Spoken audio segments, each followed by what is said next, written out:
You know what you got to remember, Colby? What's that, Barry? Not all sharks are in the water. Eh? It's such a terrible... That was a great quote from here. But it was such a terrible pirate accent. Arr. It wasn't that bad. It wasn't, really. If I could, channel my inner Alan Tudyk, I think I would have killed it a little bit better. Yeah. What's going on, guys? My name is Barry. This is Colby. And this is Who Watches This.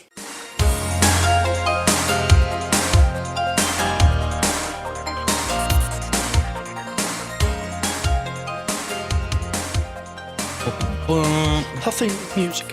What's going on, guys? Welcome to the third week of Library Month. A little biblioteca. I hope you guys got your... I'm like, it's one of the few Spanish words I remember. We could do bathroom month as well, because I get el baño. Yes. One of those Spanish words I know is dos cervezas, por favor. More beer, please. No, yeah, welcome to the third month of Library Month. Hope you guys got your library cards ready. To watch movies on the internet. Yep. What is the streaming service called again? Canopy. Canopy. There you go. Yeah. Let's get to our first segment where I give you guys a little ditty. All right. Do what did it do. Danger's all around for Richard Tyler.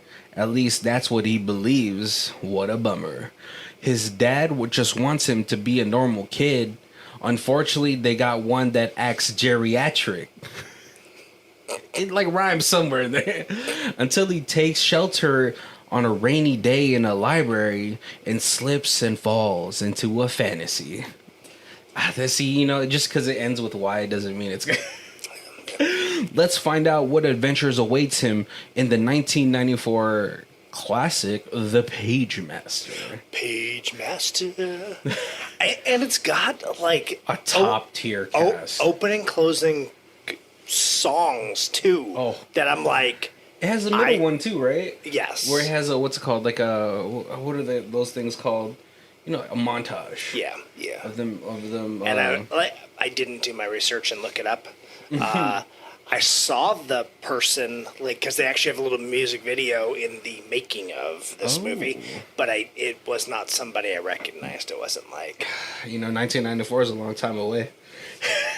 But no, sure. This movie has an all-star cast. Absolutely. Especially for the 90s. You got Macaulay Culkin coming off fresh off his Home Alone stint. Yep. Christopher Lloyd, obviously. Patrick Stewart, Whoopi Goldberg, and Leonard Nimoy are just huge. Yep. Especially, Patrick Stewart coming off of... Next Generation. There you go. Whoopi Goldberg was hot at that time. She was hot commodity. Yeah, she was coming off a Ghost. Yep. Just a lot of movies. She was worked with Patrick Stewart on for a little short time. Yeah, on Next Generation. Yep. And she was in a whole bunch of things. I remember growing up watching her a lot in movies. There was the one where she was the coach for the Knicks. Yep. Oh, Sister Act. Oh my God. Sister Act 2 has one of the best sequels in cinema history. Because I remember I didn't love the first one as much, but the second one with the high school kids. Yes. Oh, amazing. Hey, I think that's what started my love of musicals. Right? Oh, that was a movie it was called Eddie. Yeah. It's such a great voice actress in this as a fantasy. We have what's his name? Frank Welker, who did a whole bunch of voices for Scooby-Doo. Okay. Someone's gonna be like, "Oh, you don't know who he plays in Scooby-Doo?" Fred.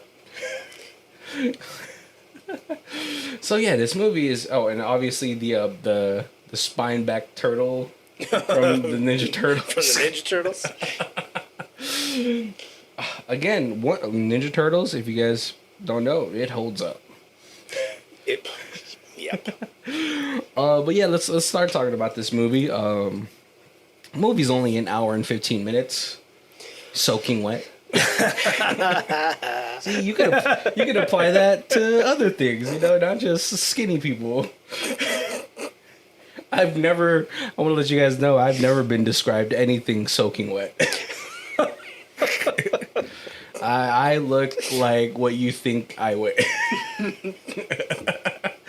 No, but this movie starts off with a thunderstorm and a child waking up during a thunderstorm, as you do as a young child. Yes, because lightning is at least pre-Marvel. Lightning was not Thor's hammer. Yeah, it was Zeus farts. Could be. And kids freaked out. We learned it's Macaulay Culkin. Funny enough, you kind of get a glimpse into his personality, because when you look at his room, it's all these like caution signs. Like, don't trip. Oh, chemical. Right. So caution, high voltage over a little sign over his plug. In case of fire, break glass. In case of glass, extra pair of shoes. Oh yeah. So definitely, I think a kid with the early signs of a, I don't know, OCD or something. Something that's not quite too normal for a what is it? What would you say, like 9 to 10-year-old kid? Right. Or nowadays it's every Gen Z kid.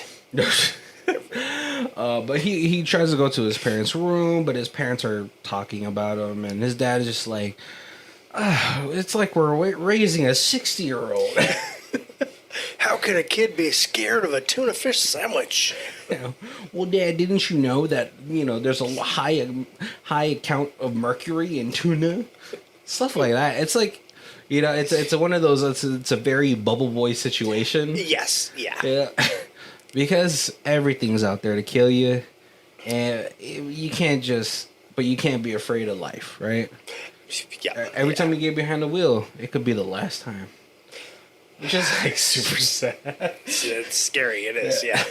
Especially in our state, because we're a bordering state, and a lot of people move here from 4 different states, and they bring here 4 different driving styles. Yeah, I think that's probably it. It's not that they drive badly. It's just there's an inconsistency to the driving, because some drive slow and some drive fast, and some don't use direction. Any signals. It's like a nightmare. I think it was like one of the good things that my dad had taught me. When he came to live with us for a bit, was that in the Philippines you have to drive defensively. Because over there, just imagine LA traffic times like 10. So if you're not constantly focused, you're gonna get into a car crash. Right. It is it is martial law in the driving in Asia. I don't know if you've seen I'm pretty sure you've seen clips of Vietnam. Yes. Where people are just crossing the road as vehicles are coming, and I'm like, this is real life Frogger right now. But this is how this kid he lives his life. He's even after hearing this, he goes back to bed and he runs back. He's like, I'm okay, I'm not okay. With his 18-inch flashlight. Right, that thing is holding up at least 7 double D batteries. Oh yeah. Knocking. That's like a security guard flashlight. But the next morning they wake up and the dad's one of the things he complained about. He's like, I'm building him a fucking treehouse. He's never gonna go in because he's afraid of heights. Yeah. And I'm like, man, I remember watching this as a kid. I was like, man, that's so cool. I want a treehouse. I know. My dad built me a treehouse. I know, but in Vegas, you only have a solid maybe 2 months for each period of the year to use it. You have maybe March and April, right? And then September and October. After that's unusable. Right. Yeah. So climb up in the treehouse and we'll make some beef jerky. Beef jerky? That's not what you do to treehouse. You have a dehydrator up there, electricity running up there. No, but the dad's like, hey, sport, why don't you bring me up a bag of nails? And he's like, he tries to like hand him. He's like, no, you got to come up here. And he's like, Dad, don't you know that 2 out of 11 accidents that happen in the home involve ladders? And 3% of household accidents happen in trees. That's 11%. He's just like, all right, just put the nails in the bucket. And he like does it, but he like doesn't pay attention. And the dad reaches for the bucket and he looks for it. He can't find it. And then he cartoonishly drops the bucket on his dad's head. Right. And then he falls off the treehouse. And, you know, like, if this is a Final Destination movie, that kid would have been dead. The dad would have been dead. Yeah. He slides headfirst down the ladder. And the ladder comes off the tree. Yeah. Crushes him. Well, kid's like... It's like a freaking, like a mousetrap board game. Right. And the kid's like, Dad, can you feel your feet? And he's like... I hate to say I told you so. I was like, ooh, you know, I promise not to smack my kids. But he's like, all right, you know what? How about you take your bike and you go down to the hardware store and you pick me up a bunch more of these. And he's like, oh, do I have to? He's like, come on. Right. And he rolls out of the garage in a bike that I could only describe as the baby version of a Judge Dredd motorcycle. It's like a riot gear bike with lights. He's got like there's like shields. He's got a helmet, but he's also got like a thick jacket, and he's got like the construction worker glow in the dark mesh vest over top of it. It is to the extreme. But as he starts going, he runs into some neighborhood kids, and he's like, oh, hey, look, it's Mr. Safety. Hey, do you want to try to do this jump, or are you too pussy? No, I was kidding. You know, it was they the didn't 90s. have to say it, but we knew that's what they meant. Oh, you know what, though? It is the 90s. They might have gotten away with it, saying that in a kid's movie. That's true. Right.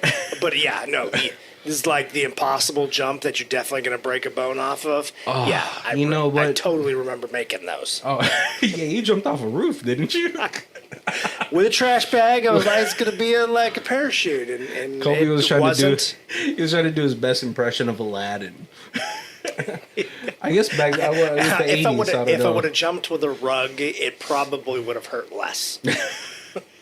Was your so for you, was your like kind of childhood like at the same time it came out? Was this Stand By Me? Like, was that the movie that came out like you were looking at like, yeah, that's what an adventure is? Absolutely. Yes. I walked to the movie theater because I couldn't drive yet to watch Stand By Me. Mine was blank check. I was really hoping I was going to get a blank check from a crime lord and then get to make out with a 28-year-old. But Stand By Me, like, I was still, like, it was... A little bit older? I was old enough to think my parents would never let my friends and I just, like, walk off on, like, some camping trip. Like, yeah, definitely. It was you know. But he's like, all right, whatever, you guys. I hate you guys. It starts raining though, and so he takes shelter in an old library. Yeah. And who do we hear coming from the what would you call it? Hall? Not halls, but like aisleways of books. Right. Definitely a monster. Is the old doc. He's like, oh, you're here to check a book out. It's like a mix between Richard Nixon and... I'm like, it really could have been Doc. Yeah. Like, from Back to the Future. From Back to the Future. That's his job. That's his actual job, guys. He has a government job, and he has one of his degrees is in library science. But no, the kid is like, no, I'm just here to take shelter from the rain. And he's like, why don't you go downstairs? I can't do it, guys. Because he's like, I know why you're here. I can always tell why somebody comes to the library. You're here for fantasy. No, you're here for adventure. Or maybe he's like, no, I'm not. you're here for the horror. And then he like gets all creepy close to him. It's all like. But then he tells Macaulay Culkin or Richard Tyler, he's like, why don't you go over there and you'll find what you're looking for. Right. He's just, I just want a phone. And he's like, yes, if you go all the way to the back, you'll find what you're looking for. And if you get lost, just look for the exit sign. Because there's a big green exit sign over the front door. So he goes over there. He comes into this room, and it has like this big, like a ceiling piece. Yeah. Of like specific arts. Like, was it like a knight fighting a dragon? Yeah. Like the ocean during like a Moby wave. Dick. Yeah, Moby Dick.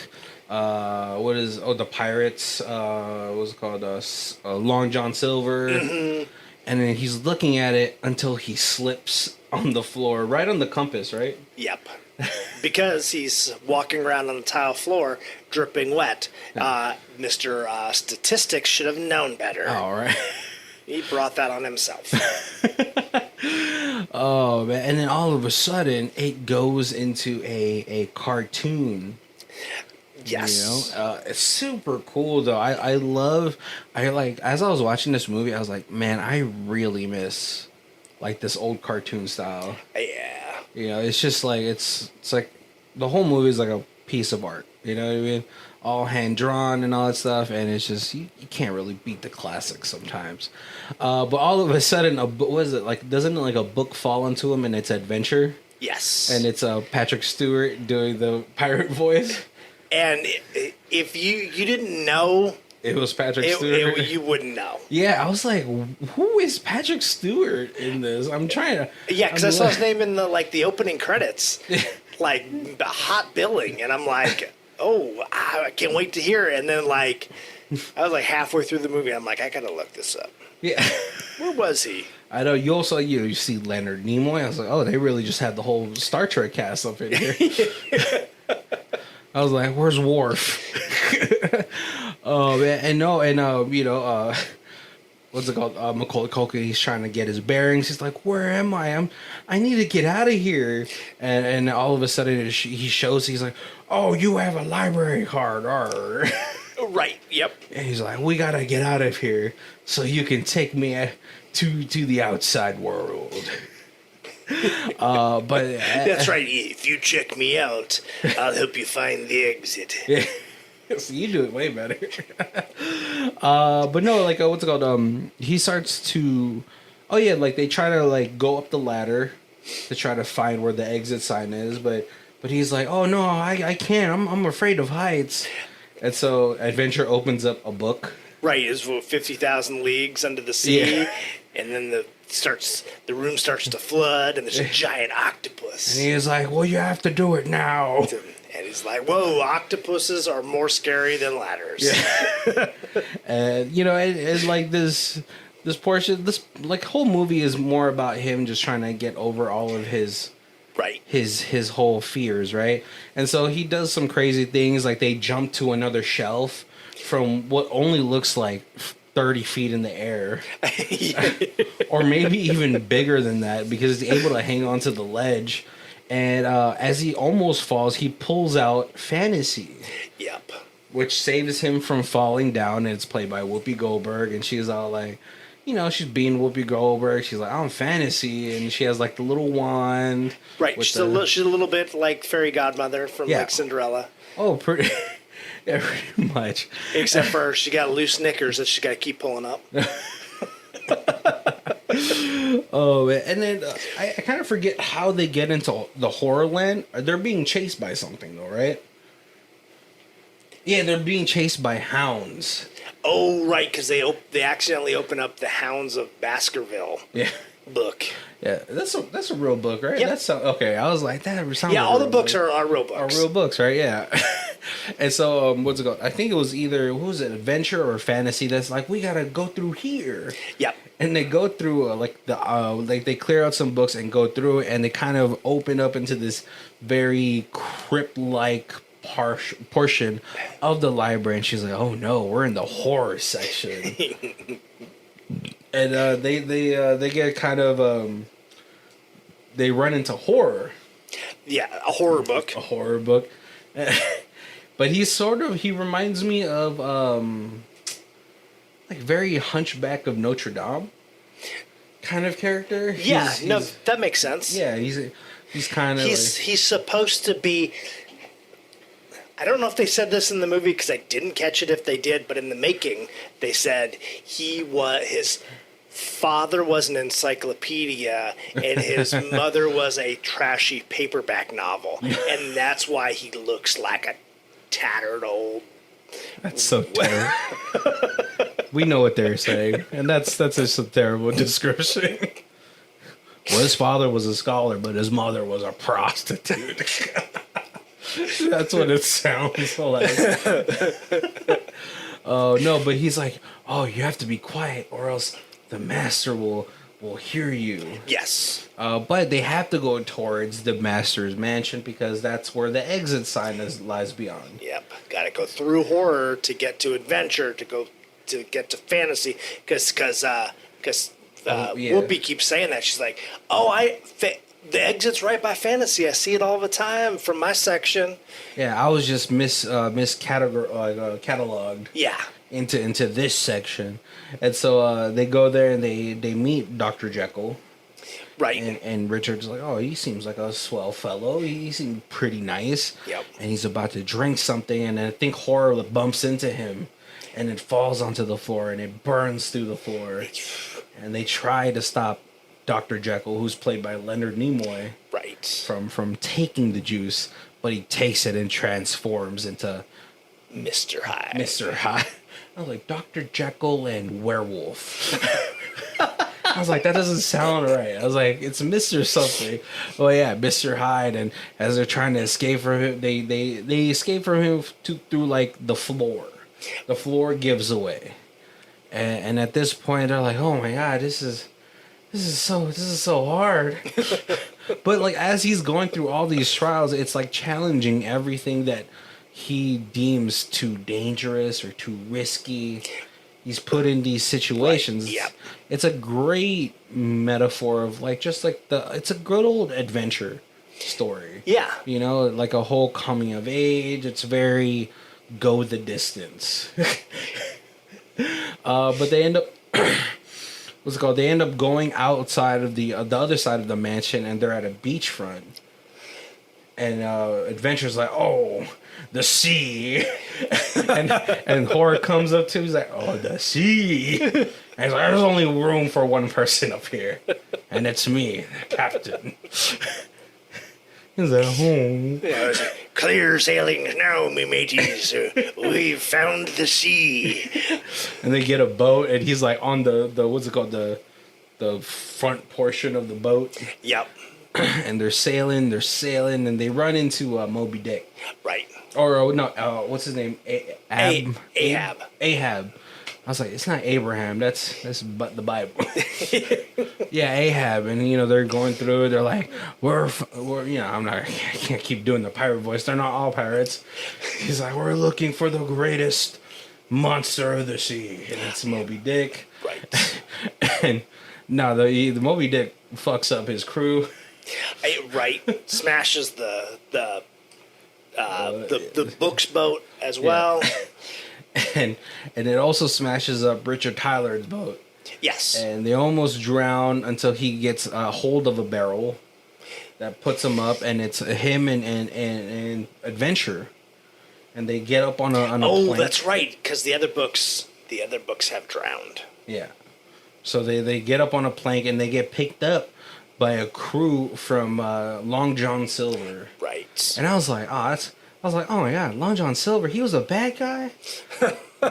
You know, because he has all those restaurants. I thought he was a good guy. That was going to be like a Blackbeard sort of thing. I know. It's like if you were like, hey, come on down for Hitler's hamburgers. Oh, you know, what? He's a bad guy. I don't eat there. But his burgers are so delicious. You know, there's a lot of inappropriate jokes we can start making about that about their combo meals, but we're not gonna go there. It's not that kind of podcast. Yeah, but they get captured by Long John Silver's crew, and Long John is like, "Oh yeah, you're gonna be our cabin boy." And I was like, I hope that's not a euphemism. And what's it called? Adventure gets subdued because he tries to fight them off. But he's like, no, they put him down, and they're like, we're gonna go get some treasure, and they have this treasure on Skull Island. Right. And a couple funny jokes here because they're looking at the treasure map. It's hilarious. It's like a big M and then the tree.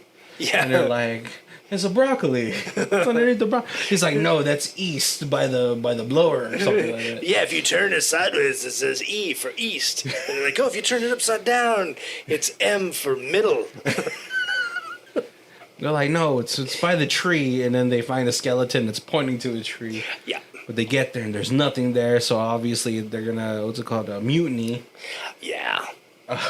But all of a sudden, all you hear from the jungle is 16 men on the dead man's...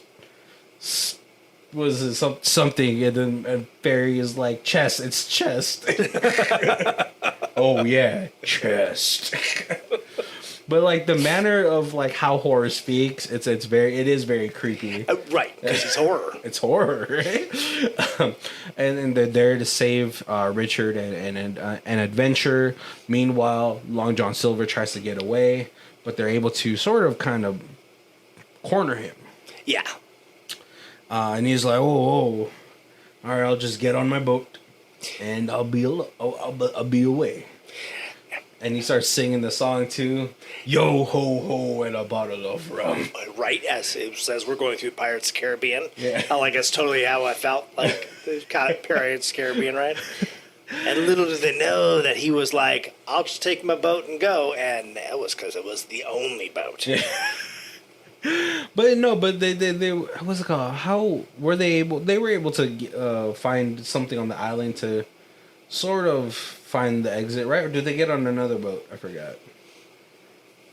I think they're still on the island, right? Yeah, because I remember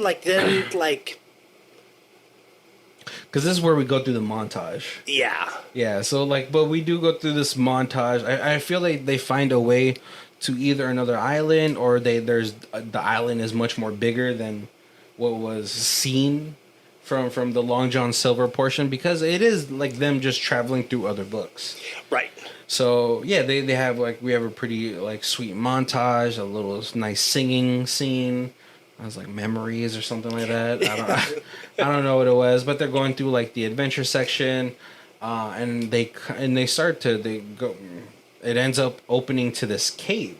And I was like, well, I mean, at the beginning of this movie, Richard would never go into such a what's it called, a dangerous looking cave. Right.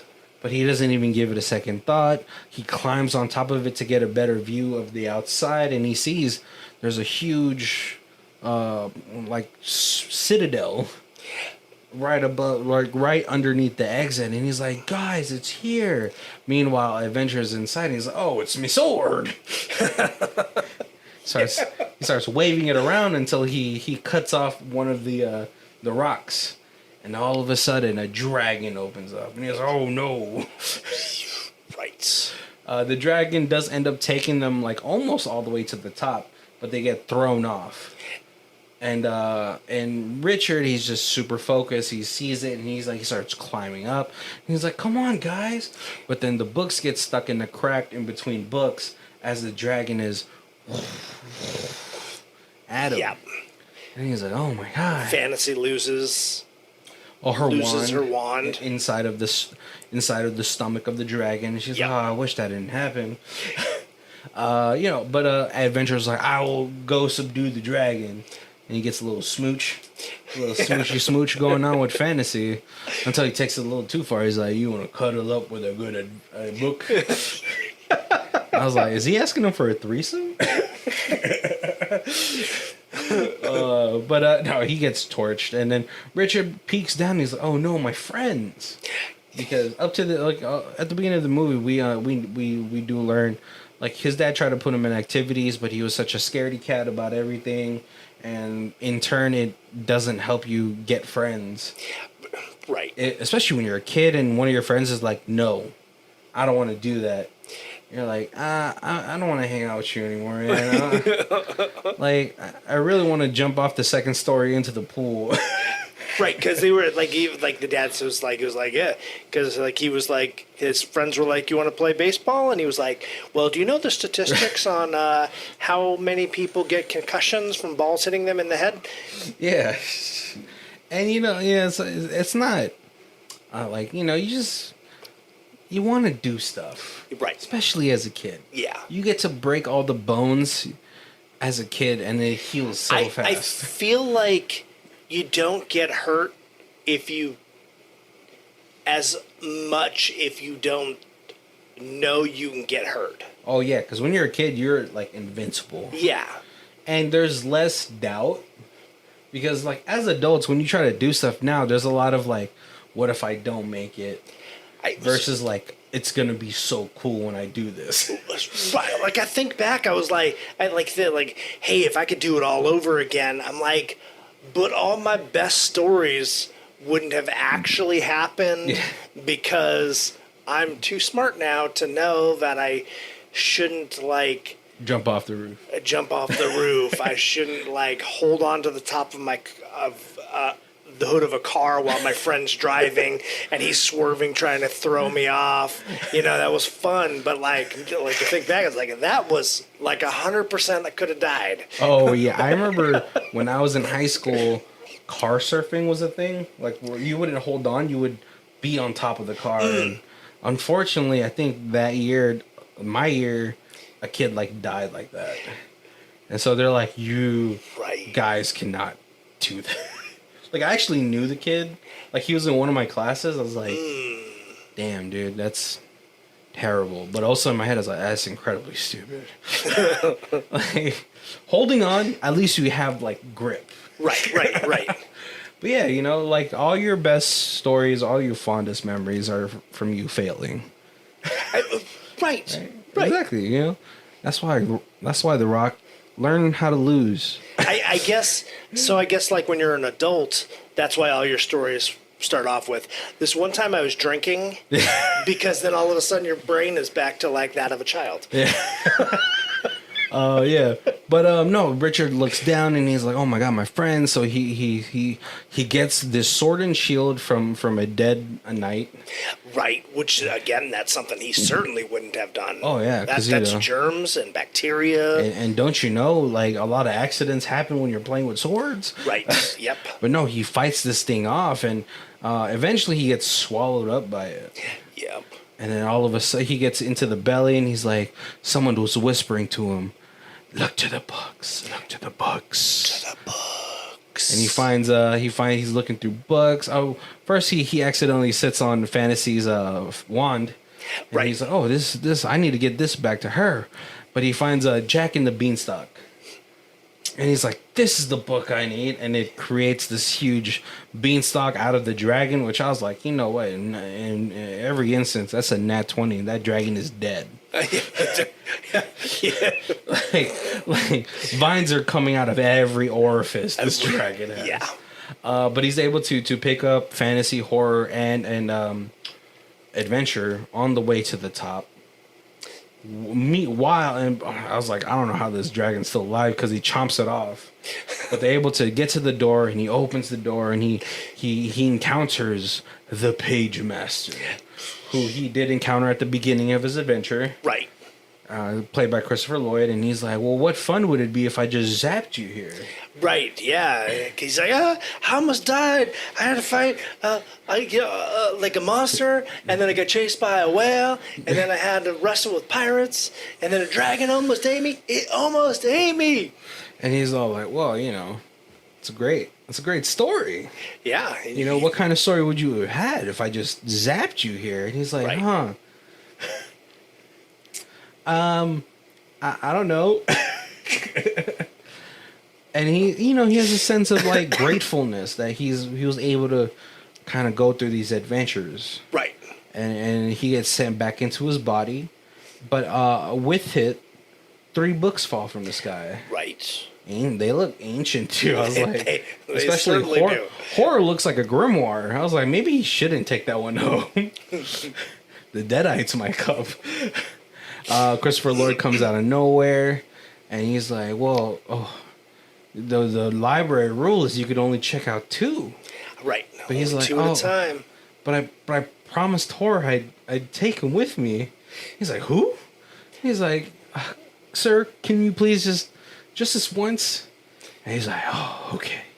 We'll make an exception since it's the first time you used your library card. And then he bikes home. It's like nighttime already. Right.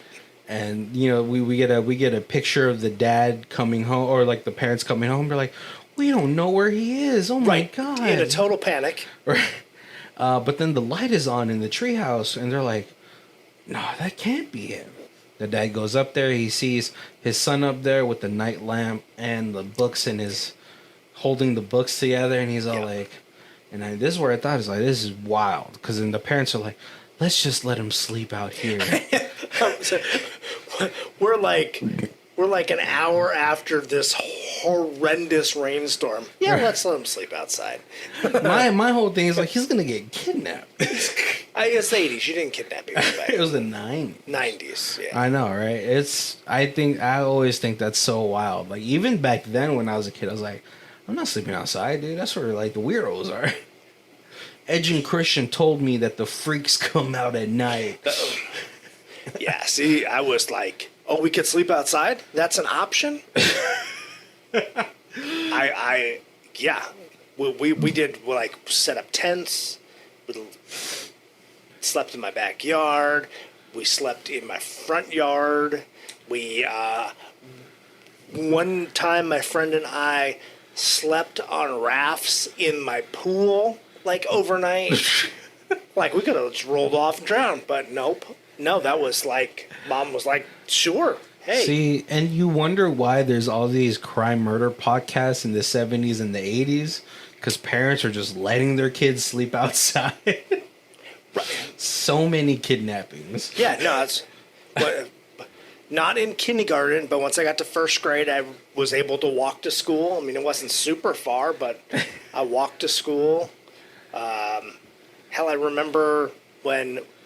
So if you lived in Vegas, there was like a like magnesium plant called Pepcon, and it blew up. I was in junior high. My school was like 9-10 miles from my house, and they were like, okay, everybody has to wait for like parents to come pick them up, unless you live close enough to walk. And my friends and I were all like, yeah, of course we live close enough to walk. And we walked for like an hour and a half to get home. Oh my god. We were like, there's no school at this point would be like, yes, where do you live? Oh, that's fine. Yeah, you can walk that far. Oh, that is so crazy. Yeah, no, not me, man. I was like, nah, someone got to pick me up, man. I lived like a mile away. I was like, oh, that's too far. What if I get kidnapped? So we were the opposite. We were like, what? We only have to walk 10 miles and that gets us out of school? Let's go. I don't want to stay here any longer than I have to. Yeah, and thank God there was no like free cheese vans. Colby would have gone missing. Weekly. Free cheddar. He's like, sorry, kid, I'm in Dick Cheese. Oh, no, but the movie ends with the books talking.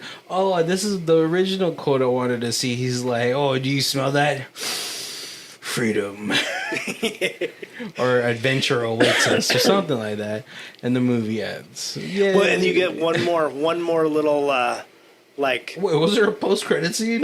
there's the one more where the pirate's like, so now that we're out of the library, you want to give me a little smooch?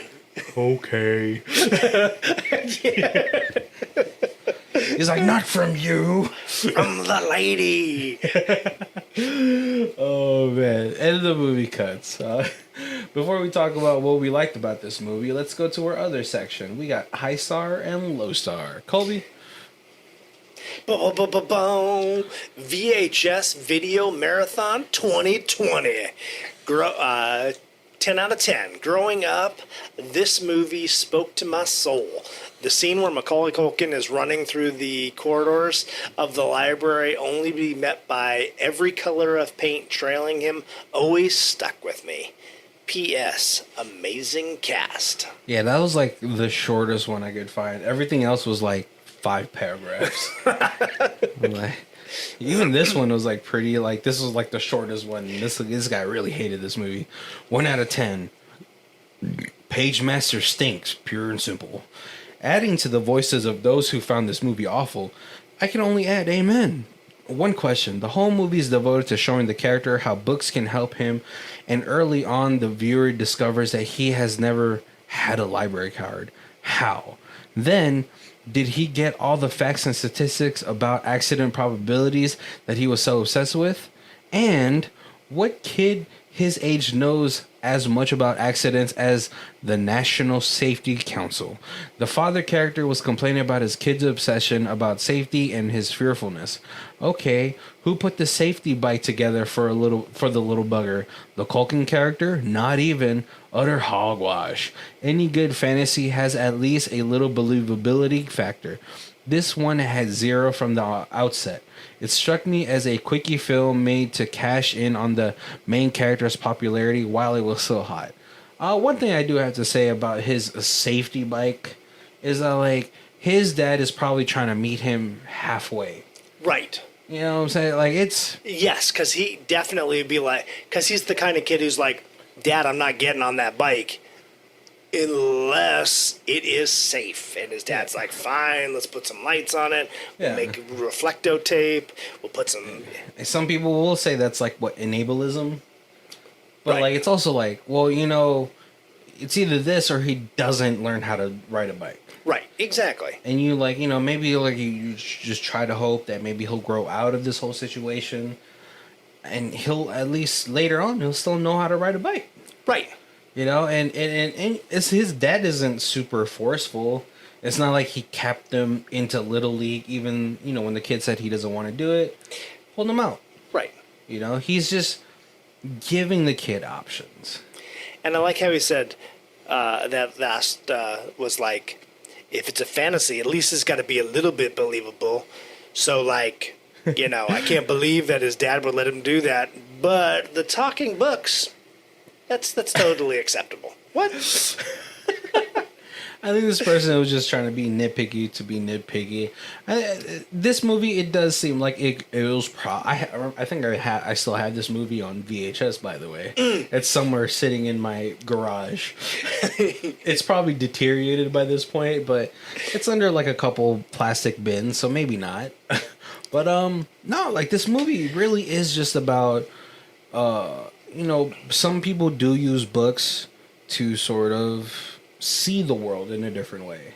Right. Right? We had a friend named, she will not be named, from Montana, the Midwest. She'll hate, if she listens to this, she'll hate it that I called it the Midwest. I don't think it is, but I say it just to piss her off. But she's from a small town, and she said she read a lot of books because she lived on a farm where her next neighbor was probably like a mile and a half.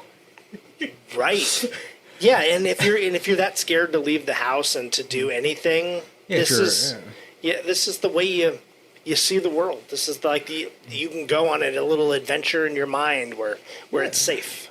Yeah, and, like, you know, a lot of the purposes for these books is to instill some morals that you could hopefully take away.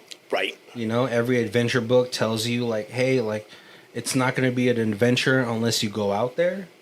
Fantasy books gives you, like, hope. It gives you imagination, you know, ways to see the world that isn't so drummed down by reality. Right.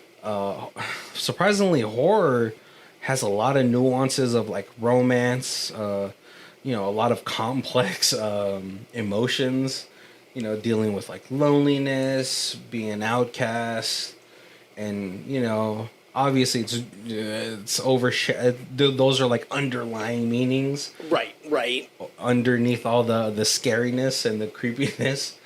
But it's, and this is what this movie was supposed to be about. It was teaching Richard Tyler, who is a overly cautious kid, how like sometimes, since I just watched Spider-Man Across the Universe, sometimes it just takes a leap of faith, God, I love that movie.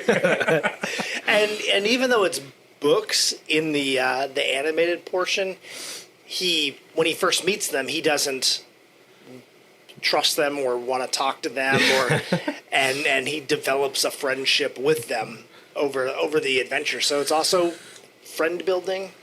Yeah, like connecting to other people, teaching you about like socializing. Right. Yeah. Even though these books are so different from me, there's still stuff we have in common. There's still we can still. I know. One of my favorite things is like recently, just like seeing people talk about it, is like every introverted person gets adopted by an extroverted person. Yes. And that's why, like, in a lot of movies you see, mostly it's our main character that's like the introvert, and then they have this like outlandish best friend that's right. Sometimes it's pretty cliche, but it kind of that's just how life mirrors art. Right. Yeah. Because like I don't know, were you the outgoing person, or were you the person that got dragged along by the outgoing person? So I always wanted to be the outgoing person, but I've always been like super introverted unless I'm in my safe space. Yeah. Like if it could be the same group of people if I'm at somebody else's house that I'm not super comfortable with. It could be the same group of people and I'm much more reserved, but then that same group of 10 people come to my house and I'm like the life of the party. Oh, I thought you were gonna say, and then a cheese plate comes out, and I'm like, do you know about this cheese? That's true. Yeah, and like I'm like it's so dumb. Like if I go to, like everybody knows, I used to own a comic store. I was like, everybody who came into the comic store was like, they're my friend, even if I don't know them. It's like, come on in. I was like, nobody would have been like, oh, Colby's an introvert who came in there. But then, like, I go to another comic store and, like, I'm just quiet and I don't ask questions. I don't, it's really weird. Yeah. So, so it is really nice when you have a friend who's like in high school, I had a friend who was really big into music, and I never would have really gone to like a concert. Oh, okay. But he was always like, "Hey, I got 2 tickets. You owe me $20. We're going to go see In Excess." Man, $20 tickets. Man, what a time. Actually, In Excess was it was 103.5, so the tickets were $10.35. It was like the cheapest concert we ever went to. Wait, so he made you pay for his ticket too? No. He'd always just go get the tickets and then be like, "You're coming with me," And he was 100% extrovert. Like, right. He was obnoxious and like, yeah. See, it's funny. Like in high school, I had a friend who was like younger than me, but he was like super like, let's go out, let's go to this shoe release is coming out, let's go over there. And I'm like, I don't want to. He's like, come on, man. Well, first of all, he had to convince me because I drove. But like I would say that I probably wouldn't know as much people, as I wouldn't have so many acquaintances, people that I do know, if it wasn't for him. Right. So now, like, and then for me, it's like if I'm in my, like you said, you have a safe zone. Like if I'm in an environment I feel comfortable in, it's easy to talk to people. Obviously you're all there for the same things.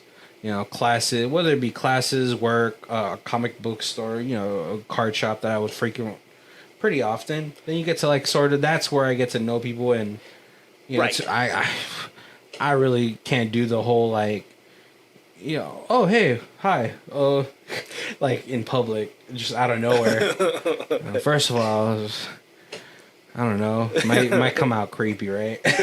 Nah, I think that's what we could worry about is like, well, what if I come off a way you don't want to come off as, right? Right. And so, and these books is like what they were for Richard. Right. Yeah. In this movie, you know, because he was just so like he was so afraid that no one's going to understand him. Obviously, his tendencies is a way for him to also push people away from you know getting him outside of his comfort zone until he had to go outside of his comfort zone. Right. So I think this is like a great movie to like just show kids like, hey, like you know sometimes you got to take a chance, a leap of faith. You know, and do the things that maybe scare you, but once you get on the other side, like I remember when I was like I was trying out skateboarding. I'm like super bad with balance, like on stuff like that. And then my friend was just like, "Hey man, like you know, you fall, you just get back up, man." Right. And you're like, you know, in my head, you're like, you're always afraid of the fall. Yeah. But he's like, hey man, you know, so it's so funny. It's like a lot of people will say, like, you know, some skaters they just be philosophizing all the time. He's like, hey, you know, like everybody falls, and like you could take that as just the actuality, or you could like really dig into it and reach and be like, yeah, that's right, everyone does fall, but it's the strength to get back up and on the board. Absolutely. You know, my thing is like I like love swimming, and like you know, especially dude, I would swim in the ocean. Sometimes I would get like a mile out, and I was like, oh, I'm a mile out.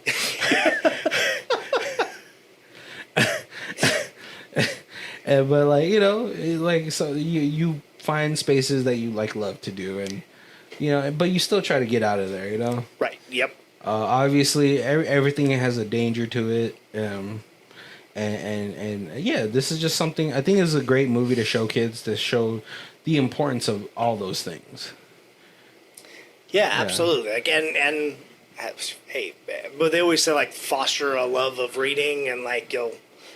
Yeah, you'll get inspired to do some of the things that you read about. Right. You know? Yeah. You start reading about like. As a kid, you kind of want to read more like fantasy fun stuff, but like then you start reading like not necessarily documentaries, but like true stories about people who like climb Mount Everest or whatever, and you're like, hey, I want to do something like this. I want to, you know. No, those are boring. Read sci-fi. Right. I want to go to space. Right. Fight an alien. I want to kiss a green alien woman. I know. I think I got for a short time. I was getting super into reading about like how like the future can, you know, it was like there's a book on the designer babies, and I was like, that's crazy. Where you can like design your kid to be like a certain height, certain eye color, and that's like very reminiscent of that Equilibrium movie, I think, with Ethan Hawke. Yeah. And stuff like I got super into those things, and I'm like, oh, I really hope we don't go that way. We'll eventually be there, right? I definitely love like those alternate history books where they talk about like, oh, what if Hitler got into art school? What if Genghis Khan kept fucking women? Did you ever hear about the Genghis Khan had such an effect on history that he like lowered like the ozone, whatever, the green effect or something like that? He had killed so many people. I did hear that he like had gotten around so much that they actually can trace it on like ancestry.com that like there's like just this horde of people who have like 3% of Mongolian in them, and it's just because. Oh, here it is. Yeah. Oh, yeah. No, I know what you're talking about. Yeah, like almost every Asian person is related some way because he fucked so many people. But yeah, he said he killed an estimated 40 million people, reducing 700 million tons of carbon from the atmosphere.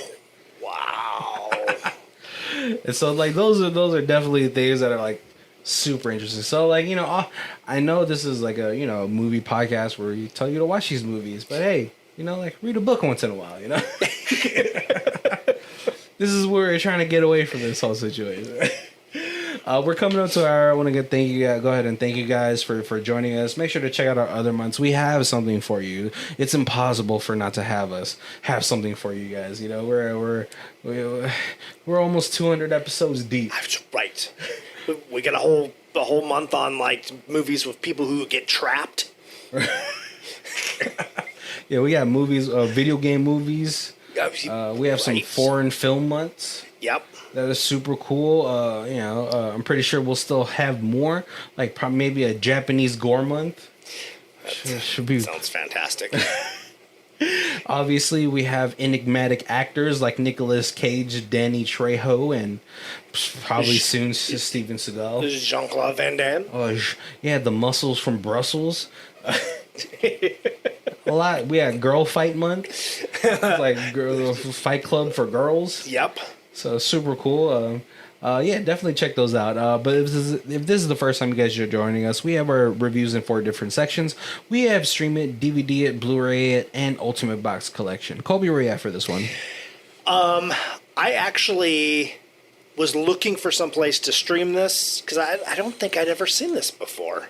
And so I was just trying to find some place, and I couldn't find any place where it was free. So I ended up buying it. So I did buy it streaming because it was like the same price as it was to rent it. Oh, so you're like, whatever, I'll just have it on my account. Right, exactly. Yeah, I would totally DVD this. Maybe even Blu-ray, because kind of searching around, I was kind of trying to do a little research and stuff. There's a making of this that's hosted by Christopher Lloyd as the librarian, and it is like he introduces you to all the artists, like the people who did like the backstory. It was like 2.5 years in the making.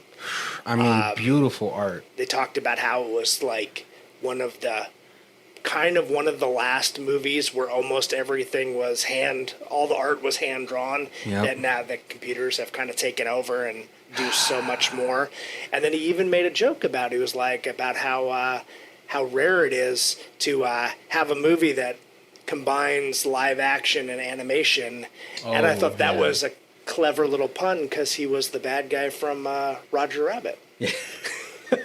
Yeah, I think like it was like this movie, Cool World with Brad Pitt. Mm-hmm. It was also like live action and half cartoon, and yeah, Who Framed Roger Rabbit, which I think all those movies probably came out around the same time. Yeah. Like 92 to 94. So yeah, and I mean, if that's on the Blu-ray, that's a really interesting documentary to watch. Yeah, and it was almost 30 minutes. So you add that onto this, and now you got like almost a 2-hour movie. Yeah. So yeah, I'm definitely same. I think just because it's a childhood movie of mine, I'd go Blu-ray. It's a favorite. You know, if I ever have kids, I definitely would want to show them that. Like, see, look, books are cool, guys. Right. Shut up, Dad. I'm watching TikTok. And sure, he's looking for the pay phone, and they don't have cell phones.